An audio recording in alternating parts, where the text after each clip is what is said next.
Hey, what's up guys, it's DarkArmedDuelist, and today I'm doing a Raidraptor deck profile. So I'm excited to do an update of this one. You guys have been requesting this one like crazy for me to do an update of, and I actually made this one Master Rule 5 ready. Totally Master Rule 5 ready. I'm extremely excited to show you guys this one because this is one of the decks that once Master Rule 4 came out, I was kind of a little bit disappointed in the way this deck got treated and didn't really get as much support for link monsters as it should have. So without further ado guys, let's get straight on into this. Before we do, don't forget to like, comment, subscribe, hit that bell there so you can become part of the notification squad, and definitely check out the links to the Patreon and the Ko-Fi down in the description so you guys can become patrons and donate to the channel if you'd like to. So let's get straight on this. So first off, we're going to be playing 3 copies of Raidraptor Tribute Lanius. So Tribute Lanius is in desperate need of a reprint, to be honest, but this is probably the most expensive card in the deck.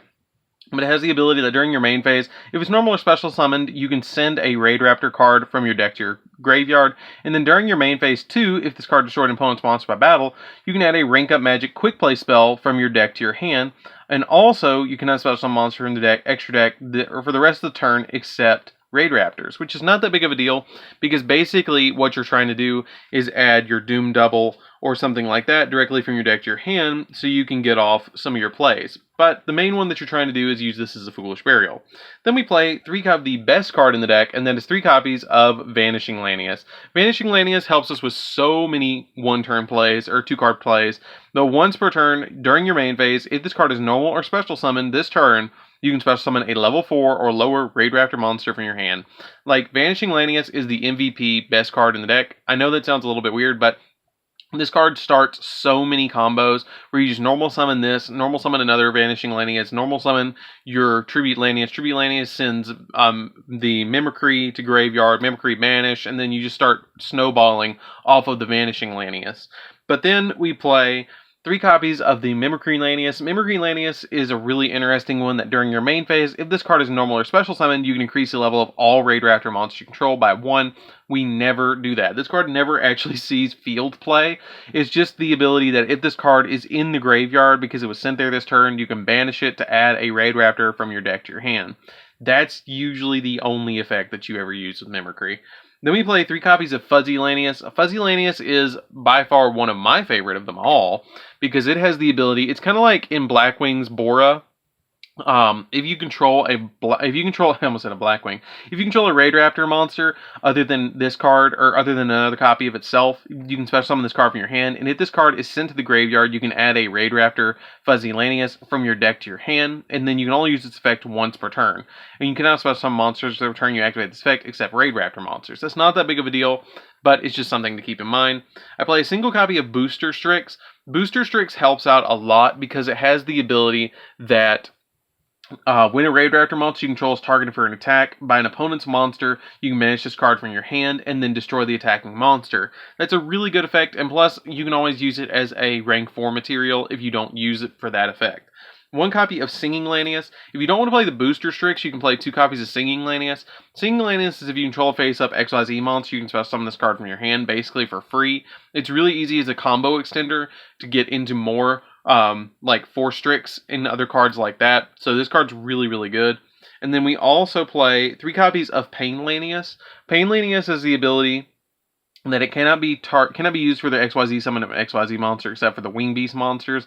And if this card is in your hand, you can target a Raidraptor monster you control that is that has a level and then take damage equal to that monster's either attack or defense, whichever one's lower. Then you special summon Pain Lanius from your hand. For instance, if you had Fuzzy Lanius, you take 500 damage and then special summon the Pain Lanius from hand, and then Pain Lanius becomes a level 4. But the other thing that this card's effect is that you can only use its effect once per turn, which is not that big of a deal, but it's just a card that basically really, really helps us get an additional monster on the field so you can just get more stuff out. And then we play 3 copies of Lastrix. Lastrix is the card that I arguably think is probably, besides Vanishing Lanius, the best card in the deck and probably the weirdest card in the deck.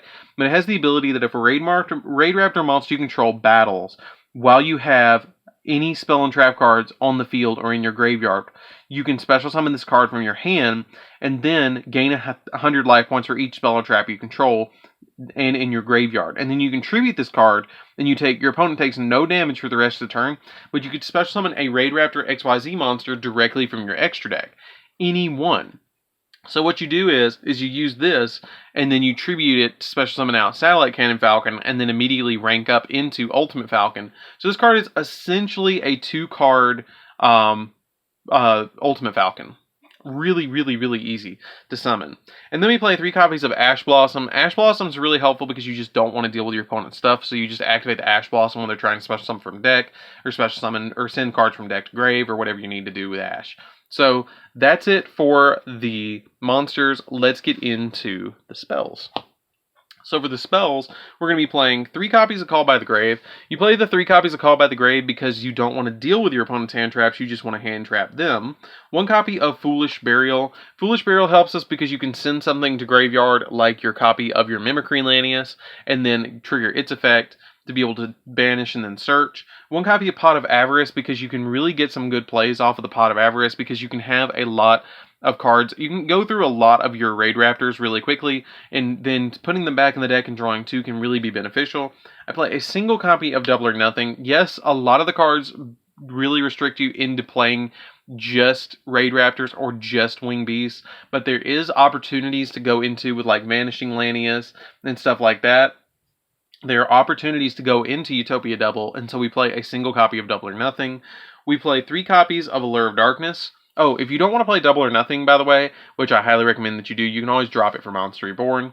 3 copies of Allure of Darkness. Allure of Darkness is a really, really, really good card in this deck because everything that you play in the main deck, except for Ash, is dark, and so you just can banish any 1 card to be able to draw 2. 1 copy of Raidraptor Nest. Raidraptor Nest is kind of like a crappy version of Whirlwind, but it's still good. If you control 2 Raidraptor monsters, you can add a Raidraptor from your deck to your hand, deck or graveyard to your hand. That's why I say it's not quite as good as Whirlwind, because if you have it on the field, you have to have 2 Raidraptors. It's a once per turn, and you can add them from deck to grave. The only really, it's good, but it's a good one of. I probably would play it at 3 if it just said when you normal summon a Raidraptor, add a Raidraptor, but I feel like that'd be broken. Then we play 3 copies of the Rank Up Magic Skip Force. Skip Force just lets us rank up 2 ranks higher, which is really cool. But you can target Raidraptor XYZ and then rank that Raidraptor XYZ up by 1 or by 2 ranks.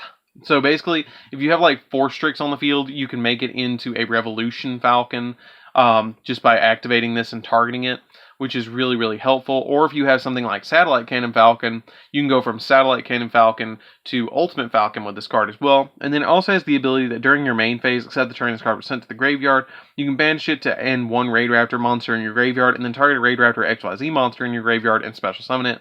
So if something happens to your Ultimate Falcon, you can just banish this in a Raidraptor, like the Satellite Cannon Falcon, and immediately bring back the Ultimate Falcon on the next turn.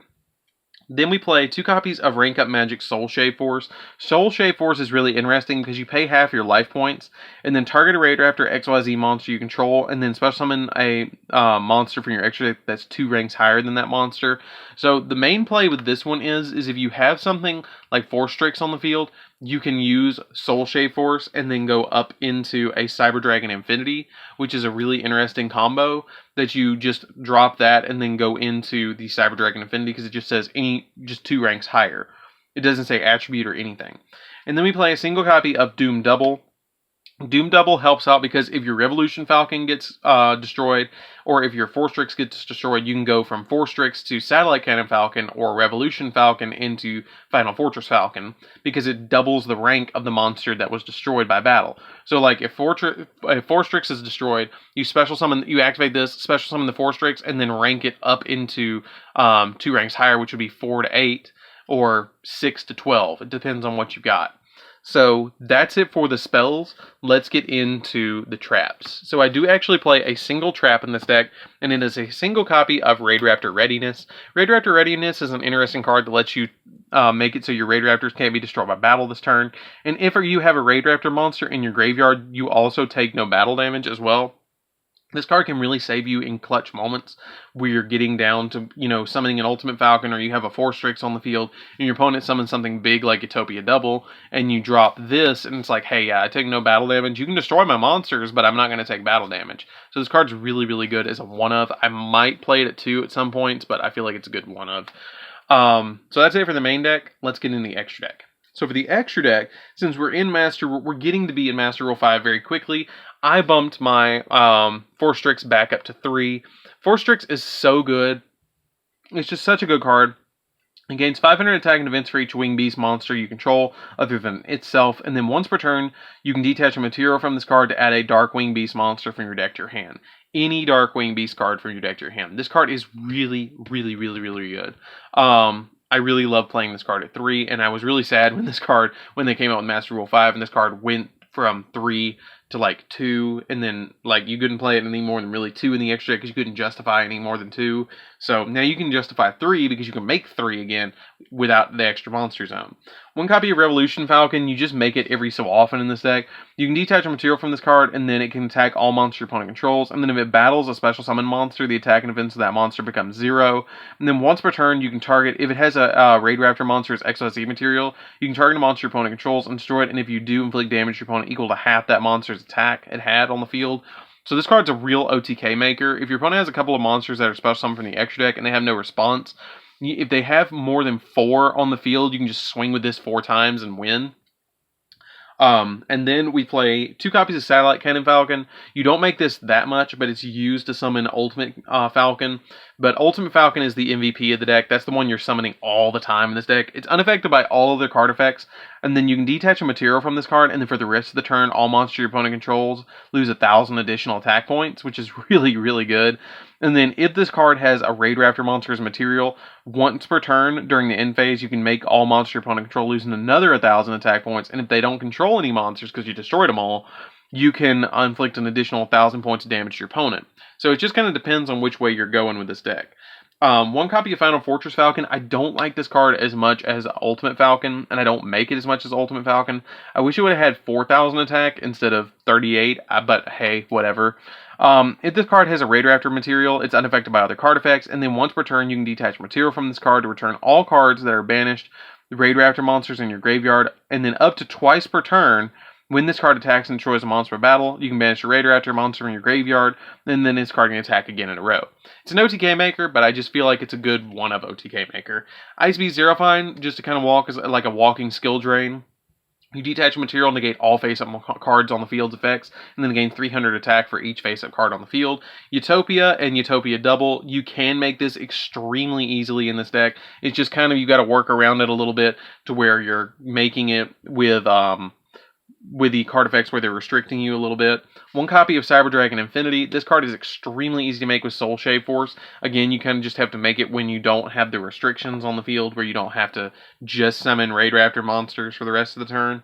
And then we play 2 copies of Wee Witch because the Wee Witches do boost our monsters up by 500 attack. So you want to play the 2 Wee Witches still.